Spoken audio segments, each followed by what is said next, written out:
धन्यवाद अध्यक्ष जी। मैं आपके माध्यम से अपनी पार्टी कांग्रेस की तरफ से डिमांड ऑफ ग्रांट नवीकरणीय ऊर्जा रिन्यूएबल एनर्जी के ऊपर बोलने वाली हूँ। आज हम एक महत्वपूर्ण बिंदु पर खड़े हैं जहाँ स्थायी और नवीकरणीय ऊर्जा स्रोतों की आवश्यकता कभी भी अधिक दबाव वाली नहीं रही है। जब हम नवी और नवीकरणीय ऊर्जा मंत्रालय के कामकाज की चर्चा करते हैं तो मुझे इस साल जनवरी में NACIN का उद्घाटन स्मरण हो जाता है, जहां माननीय हमारे प्रधानमंत्री जी ने स्वामी तुलसीदास द्वारा रामराज में कर टैक्सेशन प्रणाली के विवरण का उल्लेख किया था। मैं समझती हूं कि मेरा भाषण नवीकरणीय ऊर्जा के मंत्रालय के कामकाज तक ही सीमित होगा और मैं ऐसा करने का आपको वचन देती हूं। यानी टैक्सेशन, पहले मैं अध्यक्ष महोदय अपने माननीय प्रधानमंत्री द्वारा प्रतिपादित टैक्सेशन के रामराज प्रणाली के दावे की जांच करवाना चाहती हूँ। इससे पहले जैव गैस संयंत्र, सौर ऊर्जा आधारित उपकरण, सौर ऊर्जा जनरेटर, पवन मिल, पवन संचालित बिजली जनरेटर उपकरणों, सौर लालटेन, सौर लैंप, महासागर तरंगे संयंत्रों, फोटोवोल्टिक कोशिकाओं जैसे जितने भी नवीकरणीय ऊर्जा उपकरण थे उस पर मात्र 5% GST लगती थी। हालांकि GST परिषद और सरकार माननीय प्रधानमंत्री के दावों का पालन करने में विफल रही है। यह ऐसा कैसे हुआ मुझे समझ नहीं आ रहा, क्योंकि अक्षय ऊर्जा उपकरणों पर GST दर को पिछले 5% से बढ़ाकर अब 12% कर दिया गया है। इन तथ्यों से माननीय प्रधानमंत्री साहब जो भारत राम राज्य संग्रह कर प्रणाली का पालन करवाना चाहते हैं, वास्तविकता के बजाय एक जुमला प्रतीक होता है। राम राज में जब लोगों पर कर लगाया जाता था, मैं राम राज की बहुत बात करी जाती है तो मैं उस इतिहास पे ले जाना चाहूँगी, तो उन्हें कभी भी लोगों को ये नहीं लगता था कि उन पर कर लगाया जा रहा है, क्योंकि कर उसी तरह एकत्र किया जाता था जैसे सूर्य पृथ्वी से जल आर्द्रता एकत्र करता है और फिर उसकी भलाई और समृद्धि के लिए उस पर वर्षा कर देता है। भगवान राम का विचार करदाताओं को और लोगों को यह महसूस कराना था कि सरकार उनके कल्याण के लिए काम कर रही है। हालांकि आपकी सरकार, कलयुग की सरकार, उन लोगों पर लगा रही है जो कर है, जो सूरज से आने वाली ऊर्जा को संग्रहित करने और उसका उपयोग करने का साहस करते हैं। इसके अलावा सरकार द्वारा, आप ही लोगों ने कहा है कि 2070 तक शुद्ध, अभी हमारे स्पीकर भाजपा के भी बोल रहे थे कि कार्बन उत्सर्जन प्राप्त करने के लिए निर्धारित लक्ष्य प्राप्त करना है। जिस तरह से कर की रफ्तार बढ़ रही है, हमें नहीं लगता है कि आप इस लक्ष्य को प्राप्त कर पाएंगे। भारत सरकार ने बिजली की खपत के लिए सौर ऊर्जा का उपयोग करने के उद्देश्य से गुरुग्राम में 2015 में ही अंतर्राष्ट्रीय सौर जो गठबंधन की स्थापना की। हालांकि अगर हम इलेक्ट्रिक वाहनों पर ध्यान केंद्रित करते हैं, जिन्हें सरकार द्वारा बढ़ावा दिया जा रहा है, तो वे अपनी ऊर्जा का एक बड़ा हिस्सा जो है वह कोयला बिजली से लेते हैं। और आप ही की रिपोर्ट में कहा गया है कि लगभग आज भी अपनी ऊर्जा का जो प्रॉपर इलेक्ट्रिक की जितनी चीजें चल रही है, आप 55% कोयला बिजली से ले रहे हैं।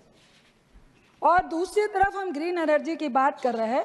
रिकॉर्ड में तो 55% है मंत्री महोदय साहब, लेकिन रियलिटी में सौर, विंड, हाइड्रोजन सब मिला के भी जो 40-45% बिजली की हम बात कर रहे हैं, सच्चाई में तो मात्र ये 15 से 20% ही है, क्योंकि शाम में आपको इसमें दिक्कत आती है ड्यू टू हमारे पास भंडारण नहीं है, दूसरा हमारे पास क्लाइमेट की प्रॉब्लम है, तो इसको उजागर करना चाहिए था।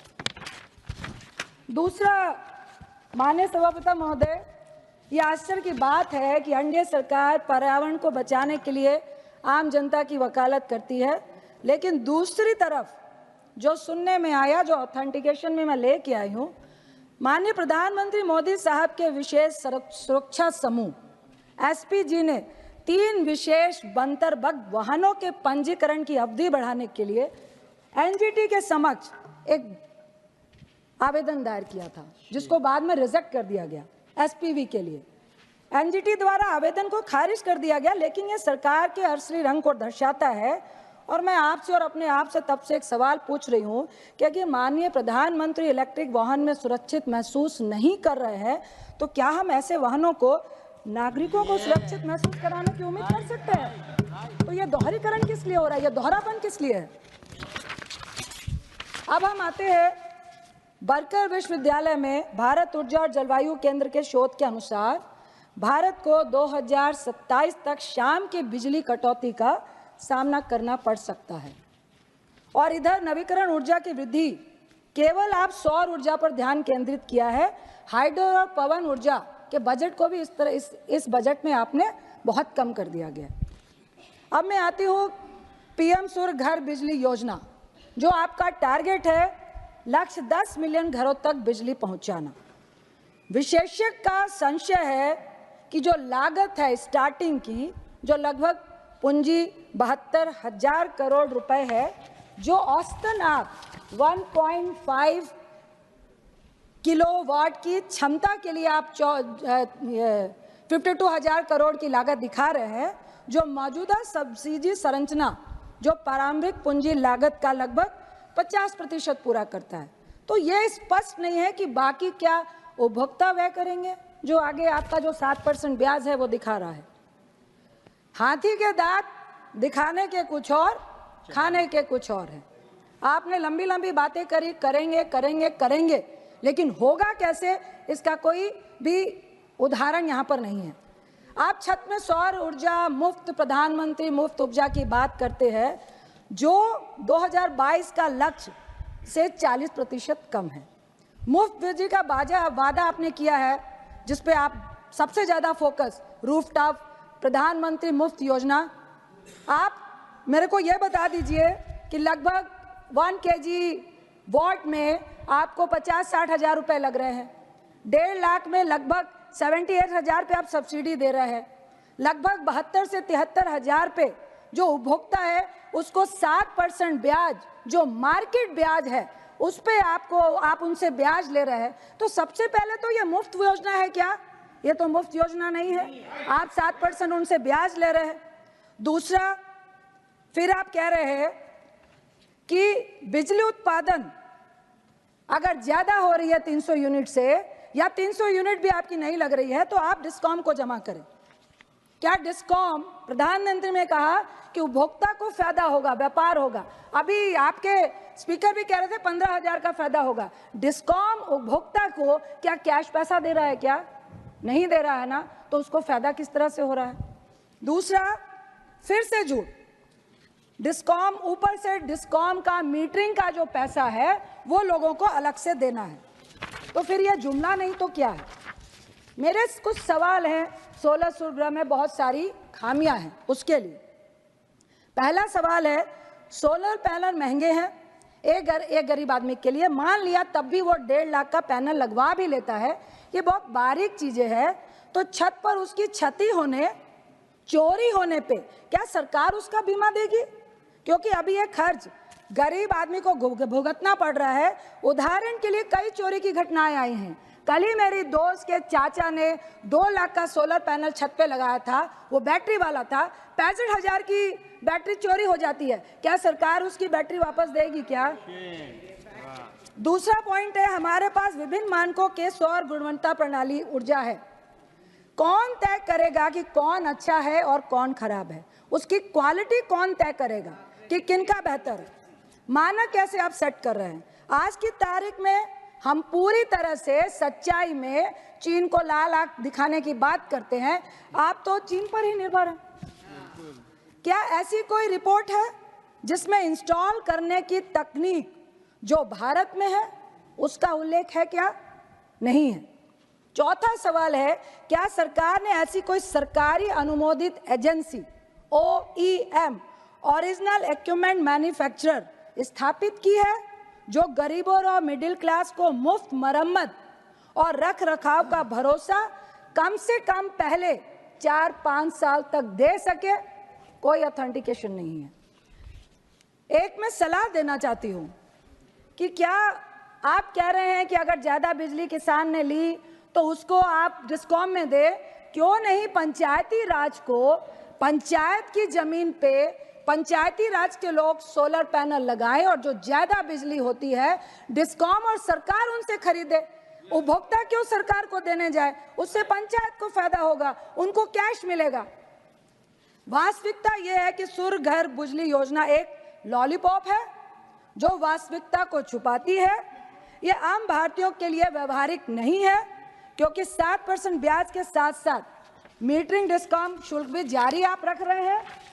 मेरी मांग है कि कम से कम मुफ्त के नाम पर जो ब्याज दर 7% मार्केट दर के नाम पर है उसे जीरो करना चाहिए आपको। अब हम बात करते हैं भाजपा चीनी भाई भाई, मोदी चीनी भाई भाई। एक तरफ हम आत्मनिर्भर भारत की बात करते हैं लेकिन दूसरी तरफ लाल आग दिखाने की बात करते हैं चीन को। लेकिन मुझे मालूम है दो दिल मिल रहे हैं मगर चुपके चुपके। एक तरफ आत्मनिर्भर की बात, दूसरी तरफ सूर्य पीएम योजना का बुनियादी और सौर मॉड्यूल और बैटरी के लिए क्या आप टोटली चीनी आयात पर निर्भर नहीं है? क्या आप हाँ ना कहेंगे? जबकि सौर और मॉड्यूल और बैटरियों के निर्माण को मजबूत करने के लिए घरेलू निर्माताओं को समर्थन देने की आवश्यकता थी जो अभी तक मिली नहीं है। यह है भाजपा का आत्मनिर्भर भारत जिसमें भरपूर मुनाफा किसको हो रहा है? चीन को हो रहा है। और दूसरी तरफ आप दिखाने की बात कर रहे हैं तो क्यों नहीं हम कहें कि मोदी चीनी भाई भाई। अब मैं पेरिस समझौते पे आती हूँ। पेरिस समझौता यानी 2030 तक, जो 2015 के तहत 2030 तक अपना लक्ष्य अक्षय ऊर्जा का उत्पादन को 500 गीगावाट पहुंचाना है। अभी तक हम पहुंचे हैं 200 गीगावाट तक और 500 2030 तक पहुंचने के लिए आपको हर साल 50 गीगावाट बनाना है। लेकिन सच्चाई में अभी आप मात्र 15 गीगावाट ही बना पा रहे हैं, वो भी सौर, ग्रिड, हाइड्रो, विंड बायोगैस मिलाने के बाद। इसका कुछ भी आंसर और ऑथेंटिकेशन नहीं है कि आप 50 गीगावाट तक पहुंचेंगे कैसे जब यहां पर इतनी सारे प्रॉब्लम्स आ रही हैं। इसके बाद मैं आ जाती हूं डिस्कॉम पे। डिस्कॉम डेवलपर्स के लिए सबसे बड़ी समस्या बन रहा है। एक तरफ 300 गीगावाट का लक्ष्य पूरा करने के लिए मैं सलाह दे रही हूं आपको, सरकार, डिस्कॉम, डेवलपर्स, उपभोक्ता यानी गरीब आदमी और मिडिल क्लास, इनका आपस में समन्वय होना अति आवश्यक है जो अभी दिख नहीं रहा है। उदाहरण, हर राज्य में आप डिस्कॉम अपने तरीके से काम करता है। अगर एक डेवलपर्स को 25 साल के लिए अब सौर ऊर्जा बनाने के लिए अनुमति देते हैं, वो अपना प्लान खरीदता है, आप उसको 5 साल का अप्रूवल, हर 5 साल का रिन्यू करते हैं। आप उसको पहले 5 साल में कह देते हैं कि आपको 100 मेगावाट बिजली बनाने की अनुमति दी है। लेकिन बड़े सारे ऐसे कंप्लेन आई है कि 5 साल के बाद वो जब रिन्यू कराने जाता है तो उसको कह दिया जाता है कि अब आपको 50 मेगावाट ही बनानी है। आप ये बताइए, डेवलपर्स जिसने 100 या 150 मेगावाट का प्लांट बनाया है वो 50 मेगावाट पे अगर आ जाता है, उसको आप 25 साल के पूरे मेगावाट की गारंटी नहीं देते हैं तो डेवलपर्स भागेगा नहीं तो क्या करेगा? और मुझे शक है कि ये छोटे डेवलपर्स के साथ हो रहा है। क्या बड़े डेवलपर्स को ये बिजनेस सौंपने के लिए छोटे डेवलपर्स को जानबूझ के तंग किया जा रहा है? अभी यूपी के भाजपा स्पीकर बोल रहे थे, यूपी की घटना है, मैं डेवलपर्स का नाम नहीं लूंगी। तो मेरा कहना है कि 25 साल की स्थिरता, जिनको आप पहले 5 साल में 100-150 जो भी मेगावाट की बात करते हैं, 25 साल तक को उसी स्थिरता के साथ उसको उतने मेगावाट बनाने की अनुमति देते रहना चाहिए, बढ़ाना चाहिए, ना कि घटाना चाहिए। दूसरी तरफ डिस्कॉम की समस्या हम अच्छी तरह से जानते हैं कि उसका रेवेन्यू तो कोयला से ज़्यादा आता है, कोयला बिजली उसको ज़्यादा महंगी पड़ती है, तो वो ग्रीन एनर्जी अक्षय ऊर्जा की तरफ क्यों जाएगा और उसकी सप्लाई पे क्यों ज़्यादा ध्यान देगा? तो क्या आपकी डबल इंजन की सरकार है, डिस्कॉम की सही निगरानी क्यों नहीं रख पा रही है आपकी सरकार? या आपकी निगरानी का ही नतीजा है कि डिस्कॉम इस तरह की हरकतें कर रहा है? क्योंकि मैं फिर कहूंगी कि आप ग्राफ बनाए तो स्टेट गवर्नमेंट, डिस्कॉम, डेवलपर्स, उपभोक्ता, अगर इसका समन्वय नहीं है तो हम 2030 का जो 6 साल का लक्ष्य 300 गीगावाट का और है, बिल्कुल भी पूरा नहीं कर पाएंगे। जमीन अधिग्रहण की बात करती हूँ जो सबसे जटिल है। लक्ष्य प्राप्ति के लिए समय से जमीन, टेंडर, डिस्ट्रीब्यूशन, कंपनी और डिस्कॉम का वक्त पर सौर बिजली को खरीदना अनिवार्य है, जो इसके बिना हल नहीं है। जबकि टेंडर होने में लगभग 6 महीने, जमीन एक्वायर में 2-3 साल, तो 2030 के 300 गीगावाट को लक्ष्य को कैसे पूरा करेंगे? मंत्री साहब, टेंडर हुआ, आप क्या देंगे कि टेंडर हो गया, हो जाएगा, लेकिन जमीन एक्वायर में आपको 2-3 साल लगेंगे, तो हम लक्ष्य तक कब पहुंच रहे हैं? जबकि राजस्थान, गुजरात, तमिलनाडु, कर्नाटक, आंध्र प्रदेश सबसे ज़्यादा पोटेंशियल रखते हैं सौर ऊर्जा बनाने के लिए। मैं यहाँ एक सलाह देना चाहती हूँ, ट्रांसमिशन लाइन बननी चाहिए इन प्रदेशों में भी। अभी आपकी राजस्थान और गुजरात में सिर्फ राजस्थान, पश्चिम राजस्थान ही के पास इतनी बंजर जमीन है कि वो 400-500 गीगावाट तो वही बना सकता है, और वहाँ पे ट्रांसमिशन बन रहा है, और गुजरात में, लेकिन जिस स्पीड से बन रहा है वो बहुत धीमी है। इस तरह से हम टारगेट को अचीव नहीं कर पाएंगे। वैसे मैं कहूँगी छत्तीसगढ़ और बिहार, जहाँ से मैं आती हूँ और छत्तीसगढ़ को रिप्रेजेंट कर रही हूँ, काफ़ी पोटेंशियल है ऊर्जा के लिए बिहार और छत्तीसगढ़ में भी।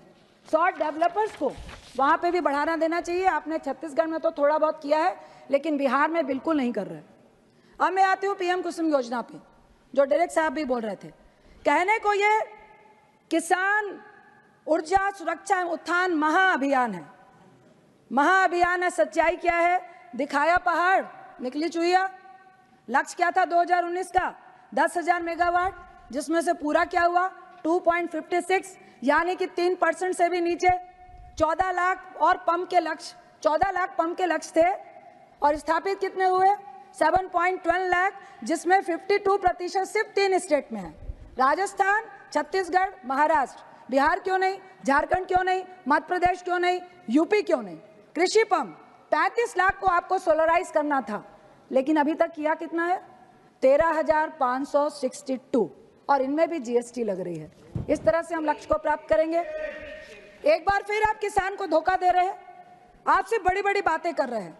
उदाहरण मुझे याद है, वित्त मंत्री मुझे याद आ रही हैं, उनका जुमला याद आ रहा है, रेलवे सॉल्ट ट्रैक, फरवरी 2020। मैं वित्त मंत्री जी के जुमले को कोट करती हूँ। उन्होंने कहा था, last solar panel capacity along side rail track to be settled. उन्होंने क्या कहा था?